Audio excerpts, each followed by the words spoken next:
এবার লকডাউন আশঙ্কায় নির্মলার আশ্বাস, জ্বালানি সংকটে লকডাউনের কোনো সম্ভাবনা নেই। অর্থাৎ কোথাও না কোথাও যে আশঙ্কা করা হচ্ছিল যে জ্বালানি সংকটে ফের কি লকডাউন হতে চলেছে, তার আপাতত কোনো সম্ভাবনা নেই।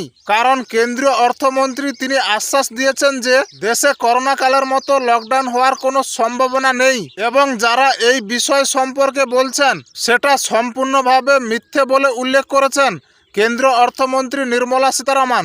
তবে এ বিষয়টি সত্যি যে যে অবস্থায় দাঁড়িয়ে রয়েছে দেশ, এবং সেখানে দাঁড়িয়ে লকডাউন না হলেও জ্বালানির রেশনিংয়ের ক্ষেত্রে কিছু ভাবনা চিন্তা থাকতে পারে। কেন্দ্রের তরফ থেকে সেই রেশনিংয়ের ব্যবস্থা কিভাবে করা যেতে পারে সেটা নিয়ে কিন্তু এই মুহূর্তে আলোচনা চলছে।